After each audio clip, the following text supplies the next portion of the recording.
ومن يطع الله ورسوله فقد فاز فوزا عظيما. الله أكبر الله أكبر، لا إله إلا الله والله أكبر، الله أكبر ولله الحمد. ہر قسم حمد و ثنا تعریفات تحمیدات کبریائی بڑائی بزرگی لا اللہ وحدہ لا شریک لپاره دی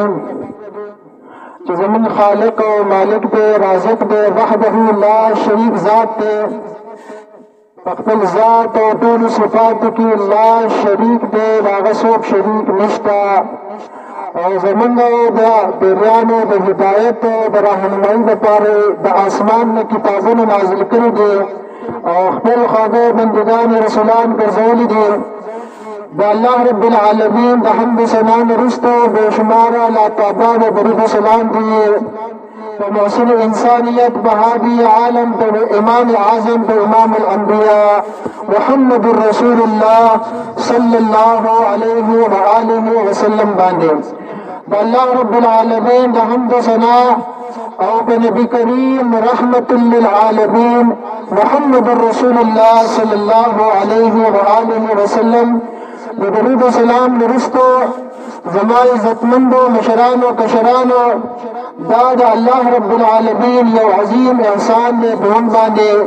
چې یو عظیمه مبارکه میاشت برکتونو رحمتونو والا میاشت الله رب العالمین په موږ تاسو باندې په خیریت او عافیت سره تېره کړه د دې چې موږ څومره د الله رب العالمین شکر ادا کړو دومره کم دی او نن یوم الجایزه دا د انعام ورځ ده او د دې انعام دپاره څنګه چې خو د نبي کریم رحمت للعالمین صلی الله علیه وسلم به عیدګاه ته راته نو دغسې موږ تاسو د عیدګاه ته راغلي یو دا موږ د نبي کریم صلی الله علیه وسلم په سنت باندې عمل وکړو موږ خپل کلی پرېښودو او رالو دې عیدګاه ته او د اسمان د لاندې چې په موږ باندې څه قسم بل څه چت نشته او موږ الله ته په عاجزۍ سره لمونځ وکړو دا د نبي علیه الصلاة والسلام سنت و چې نبي علیه الصلاة والسلام به مدینة المنوره هغه مبارک ښار به یې پرېښودو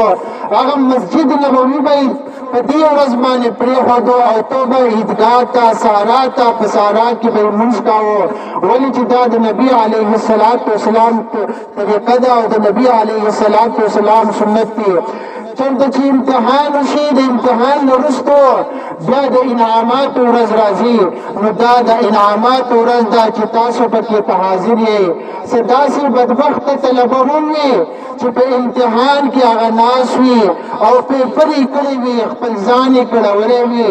لیکن عاملة ناصبه تصلی نارا حامیه ځکه چې د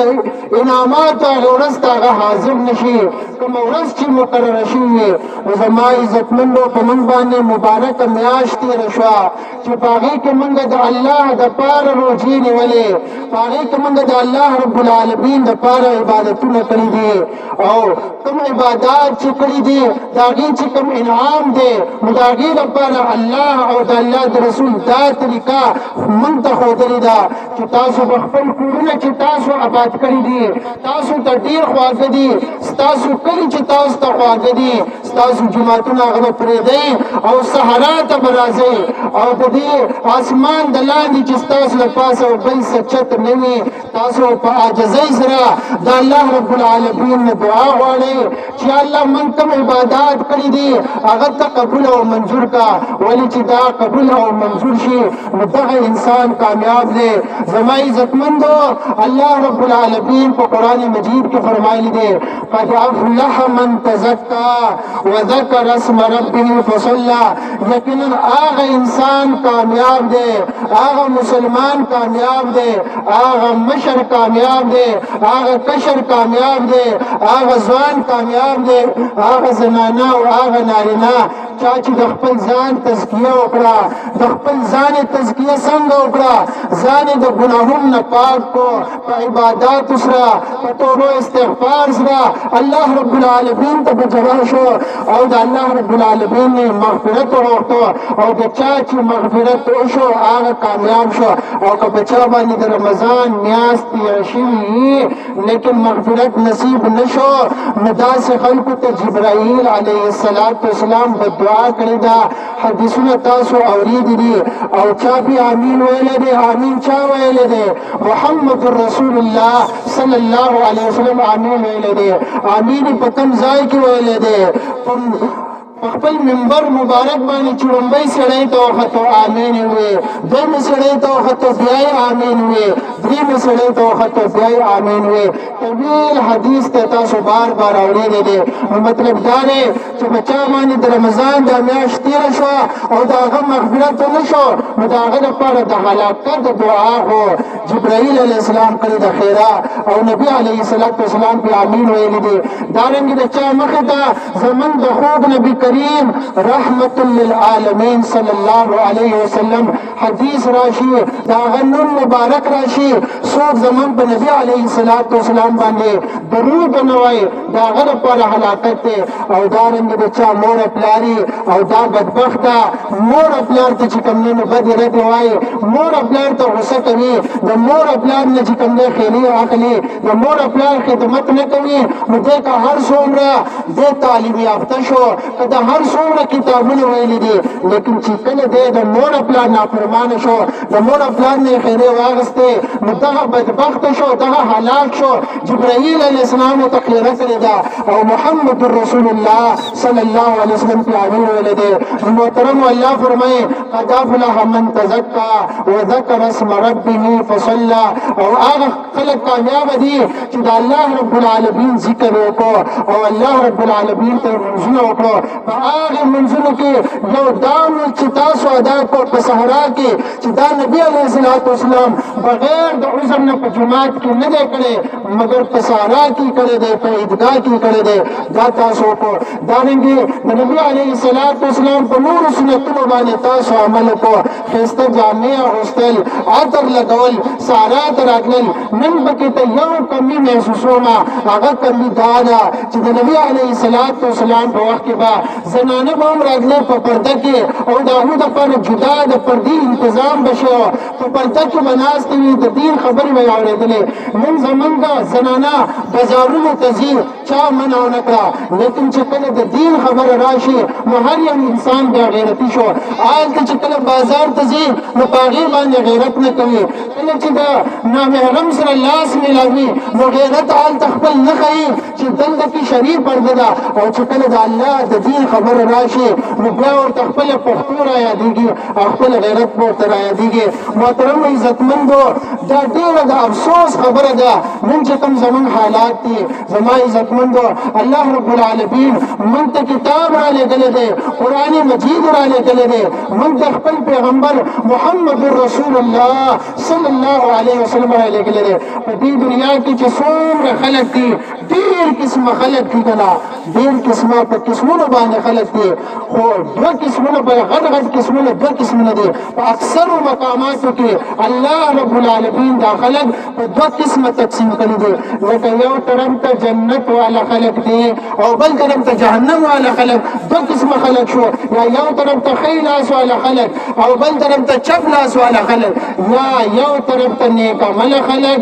او بل طرف ته چې کوم دی نو بد عمله خلک. زما عزتمندو الله رب العالمین فرمایي ولا تستوي الحسنة ولا السیئه. دا نیک عمله او دا بد عمله دا برابر نشي کېدلی. هغه خلک چې د محمد رسول الله صلی الله علیه وسلم په طریقو باندې عمل کوي او هغه خلک چې هغه په خود ساخته طریقو باندې عمل کوي نو دا برابر نشي کېدلی. ولې زمونږ تبلیغیان وروڼه چې موږ ورته وروڼه وایو څومره ښکلې خبره کوي چې د محمد رسول الله صلی الله علیه وسلم په نوراني طریقو کې د دنیا او د آخرت کامیابي ده. دا نوراني طریقه تاسو اپناو کړله. زه یقینا دا خبره ده چې د محمد رسول الله صلی الله علیه وسلم په نوراني طریقو کې د دنیا او د آخرت کامیابي ده او په غیرو طریقو کې د دنیا او د آخرت چې کوم دی هغه ناکامي او بربادي ده. ولا تستوي الحسنة ولا السیئه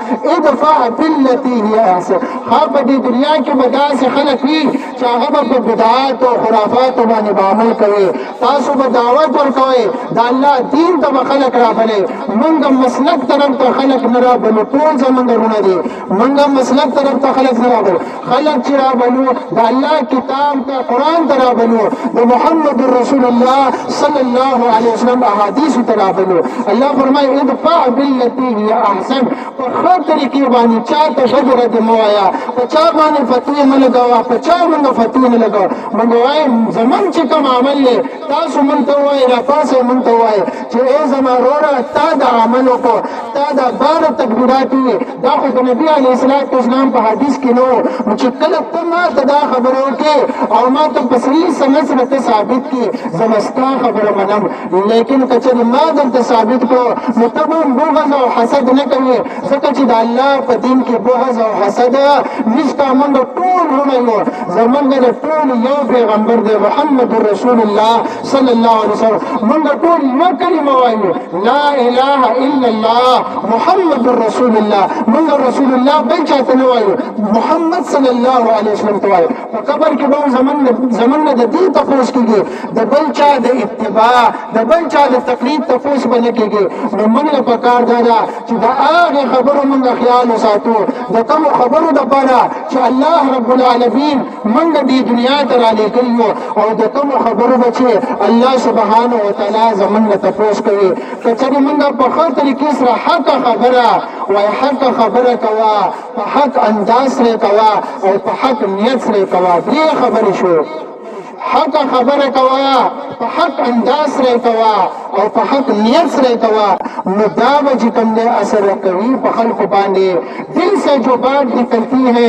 اثر رکھتی ہے د زړه نه چې ته خبره کوي حق خبره کوي په حق انداز کوي انداز سره د محمد رسول الله صلی الله علیه وسلم په طریقه باندې چاته بد نه دی مو وایا قرآن او حدیث بیانوا کنه تبلیغیان وړوي پلرو ته بد نه دی مو وایا رڼا راوړه تیاره به په خپله خورېږي رڼا راوړه تیاره به په خپله باندې خورېږي ته رڼا بیانوه ته قرآن بیانوه ته حدیث بیانوه چاته بد نه دی مو وایا ټول زموږ ورونه دي ټول یوه کلمه وایو یو مسلمانان یو زما عزتمندو نو الله فرمایي ادفع بالتي هي احسن فاذا الذي بينك وبينه عداوه پس هغه سړی چې ستا سره دښمني کوي هغه سړی چې ستا سره بغض او حسد کوي نو د هغه په زړه کې به الله رب العالمین نرمي راولي الله رب العالمین هم د هغه په زړه کې احساس راولي زما عزتمندو دا نننۍ ورځ دا د خوشحالۍ ورځ ده او دا د شکر ادا کولو ورځ ده دا د څه ورځ ده د شکر ادا کولو زموږ اسلام موږ ته دا خبره کوي د انسان دا ژوند چې دی په دې ژوند کې دا دوه خبرې ډېرې لازمي دي دا امتحان دی غوره د مرګ پورې موږ په دوه خبرو کې یو یا به په خوشحالۍ کې یو او یا به په غم کې په دې دنیا کې نور څه نشته یا خوشحالي ده او یا غم دی دا خوشحالي او دا غم دا خور ورور دی او دا تللی دی کله خوشحالي ده او کله غم دی او دا دواړه امتحان دی چې ای انسانه ای مسلمانه ته په خوشحالۍ کې څه کوې آیا ته ډمې ګډوې آیا ته ګانې اورې آیا ته نور داسې د الله رب العالمین نافرمانی کوي او کته د الله رب العالمین شکر ادا کوي نو مسلمان مؤمن بنده با په خوشحالۍ باندې د الله رب العالمین شکر ادا کوي او په غم کې بس کوي چې کله په غم راشي نو صبر وکوي د مسلمان طریقه دا وي د مؤمن طریقه دا وي او د چا په زړه کې چې ایمان نه وي نو د هغه طریقه دا وي چې کله په خوشحالي راشي د الله رب العالمین شکر نه ادا کوي او چې کله په غم راشي بې صبري کوي او ماتمونه کوي نو په خوشحالۍ کې دمې ګډوي په خوشحالۍ کې د الله نافرماني کوي او چې کله په غم راشي بیا هم د الله رب العالمین نافرماني کوي او دارنګه مؤمن بنده به چې کوم دی همیشه به د الله رب العالمین شکر ادا کوي روژه ونیوله د الله نعمت د الله په توفیق سره ونیوله منځونه خو کړي دي د الله رب العالمین په توفیق سره وکړي دي هر یو عبادت چې کوو د الله رب العالمین په توفیق سره دارنګه تاسو دا سفر وکړو او تاسو راغلئ ستاسو دا راتګ دی الله قبول او منظور کړي په دې لارې به تاسو تکبیرات ویلي الله اکبر الله اکبر لا اله الا الله والله اکبر الله اکبر ولله الحمد د دې میدانه پورې چې څومره کاڼي بوټي دي دا تمام کاڼي بوټي به ستاسو دپاره د قیامت په ورځ باندې ګواهي ورکوي نو تاسو څومره خوشقسمته یئ چې تاسو د عیدګاه ته راغلئ او د محمد رسول الله صلی الله علیه وسلم د طریقې مطابق چې دا طریقه څوک هم چیلنج کولی نه شي د هغه د طریقې مطابق تاسو عیدګاه ته راغلئ او بیا چې ځئ نو بیا به هم دا تکبیرات وایي د الله رب العالمین بړایي به بیانوي نو دا کاڼي بوټي به انشاءالله رب العالمین ستاسو دپاره ګواهي مؤمن بنده به همیشه د الله رب العالمین شکر ادا کوي موږ همیشه د الله رب العالمین په نعمتونو کې یو او د دې نعمتونو مبارکې به الله رب العالمین زموږ نه تپوس کوي پوښتنه کوي لیکن زموږ سره د دې خبرې احساس نشي چې کله احساس پیدا شو نو موږ به کامیاب شو زما عزتمندو یو تابعي تېر شوی دی بکر بن عبدالله المزني هغه فرمایي چې رأیت حمالا ما یو بوج چتونکی سړی ولیدو چې هغه به د لوډینګ کار کاوه غریب مزدور و که نه بوج به یې چې کوم دی نو وړ او راوړ او چې کله به د بوج وړ راوړ د ښار ته تاسو ورشئ خلک مختلفې ډیوټیانې کوي که نه څوک په هوټلو کې دي څوک په دوکانونو کې دي څوک په څه کې دي هر یو انسان مزدوره دی نو دې کس به چې کوم دی بوج وچتاوه نو کله به چې د خپل هغه بوج وړ راوړ نو ته به دوه کلمې ډېرې زیاتې وي یو به یې الحمدلله ډېر زیات وي او یو به یې استغفر الله ډېر زیات وي نو دا بزرګ فرمایي چې زه دلته حیران شوم چې ماشاءالله څومره ښایسته ځوان دی بوج وړي راوړي او دې چې کوم دی ناشکري نه کوي اکثر چې به مونږ باندې یا سخته راشي یا څه تکلیف راشي یا بوج یې که نه نو مونږ چې کوم دی څه کوو د الله رب العالمین چې کوم دی نو نافرماني کوو نادرستې خبرې وایو او دا وایي چې زما دا ژوند چې کوم دی نو په ستړی کې دی او زه چې کوم دی داسې بوجونه وړم راوړم او نور خلک چې کوم دی نو هغه په راته کې دی او بیا شیطان چې کوم دی مسلسل انسان ته چې کوم دی نو سوچونه کوي چې کله ته په خوشحالۍ او په راحت کې نو تا به په کفر کې او په شرک کې او په بدعاتو کې او په خرافاتو کې او په بېحیایۍ کې او په نورو کارونو کې اخته کوي او چې کله بیمار شي نو په بېصبرۍ کې به چې کوم دی نو تا مبتلا کوي لیکن دا تابعي فرمایي چې دې کس ته زه حیران شوم بیا مې ترېنه تپوس وکړو چې یا ښکلې ځوانه زه خو تا ته حیران شوم چې ته بوج وړې راوړې او ته الحمدلله چې د الله شکر دی د الله شکر دی چې زه بوج وړم او د الله نه معافي غواړي استغفر الله نو د دې وجه راته بیان کا نو هغه ورته وایي چې د انسان دا ژوند چې دی دا په دوو خبرو کې راګیر دی موږ چې څومره ژوند تېروو که نه دا په دوو خبرو کې مې راګیر دی یو طرف ته زموږ نه چاپېره د الله نعمتونه دي چې څه ګوري دا د الله نعمت دی دا سترګې د الله نعمت دی که دا درنه ضایع شوې والله چې تا امریکې ته نه داسې یو ځای ته ورشي داسې سترګې به راپیدا نه کړي په کروڑاو روپۍ نشي راپیدا کولی یو سړي لکه سوال کوو که نه نو چا ورته دا خبره وکړه چې د الله بنده ته خو د کروڑاو مالک یې ته ولې سوال کوې نو هغه ورته زما څخه 2 روپۍ نشته نو الله دله 2 سترګې راکړي دي دا سترګې ماله په څو راکوي په کروڑاو روپۍ راکوي هغه ویې نه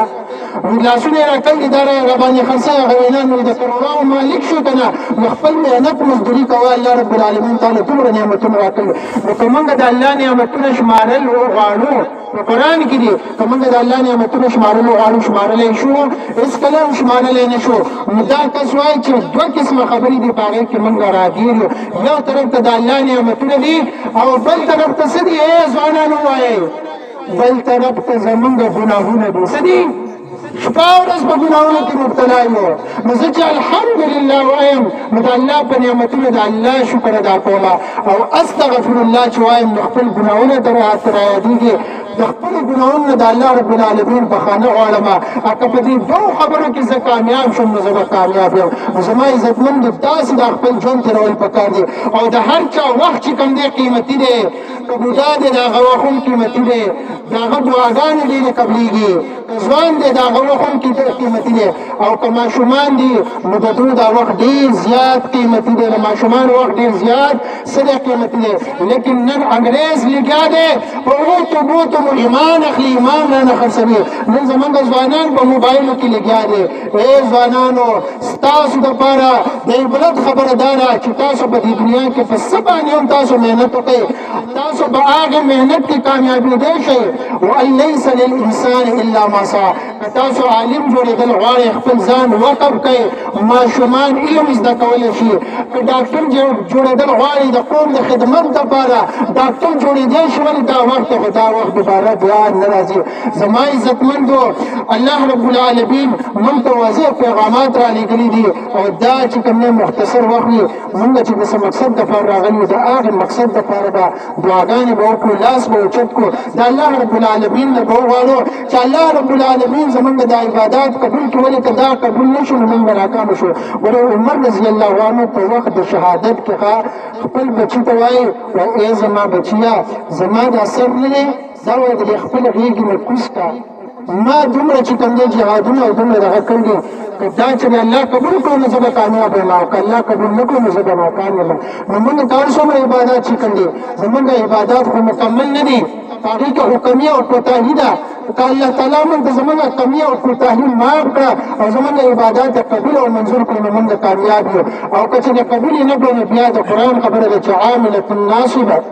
او مونږ یې کړي دي ځان یې ستړی کړی دی لیکن څه انعام به ورته نه میلاوېږي دعا وکړه چې الله رب العالمین زموږ لپاره اللهم صل على محمد وعلى آل محمد كما صليت على إبراهيم وعلى آل إبراهيم إنك حميد مجيد اللهم بارك على محمد وعلى آل محمد كما باركت على إبراهيم وعلى آل إبراهيم إنك حميد مجيد يا الله تزمن راضي شي يا الله زمن بطول راضي شي يا الله زمن بطول راضي شي یا اللہ زمین دے ټول گناہوں معاف کی یا اللہ تمن ته مغفرت کی یا اللہ تمن ته مغفرت کی یا اللہ ته زمین میں راضی شي یا اللہ زمین دے روزے په خپل دربار کی قبول او منظور کی یا اللہ زمین دے روزے قبول او منظور کی یا اللہ زمین دے عبادات قبول او منظور کی یا اللہ زمین دے قیام الليل قبول او منظور کی یا اللہ من دے ټول د خپل پیغمبر محمد رسول الله صلی الله علیه وسلم په طریقو باندې د عمل توفیق راکړي یا الله موږ ټول ته دا خبره معلومه ده چې زموږ کامیابي ستا د خپل پیغمبر محمد رسول الله صلی الله علیه وسلم په طریقو کې ده یا الله موږ ټول د خپل پیغمبر په طریقو باندې د عمل توفیق راکړي یا الله موږ د غیر د طریقو نه بچ کړي یا الله موږ د شیطان نه بچ کړي یا الله د شیطان د شر نه بچ کړي یا الله د شیطان د وسوسو د شر نه بچ کړي یا الله سپکی ته جنی شیطانان د سپکی انسی شیطانان څنګه چې تا په قرآن مجید کې په سورۃ الناس کې فرمایلی دی یا الله موږ د جنی شیطانانو د شر نه بچ کړي یا الله موږ د انسی شیطانانو د شر نه بچ کړي یا الله ته زموږ راضي شي یا الله دا هغه اعمال توفیق راکړي چې ستا د رضا مطابق وي اللهم ربنا آتنا فی الدنیا حسنه وفي الآخرة حسنه وقنا عذاب النار اللهم ربنا آتنا في الدنيا حسنه وفي الآخرة حسنه وفي الآخرة حسنه وقنا عذاب النار وقنا عذاب النار آمين برحمتك يا أرحم الراحمين تقبل الله منا ومنكم جزاكم الله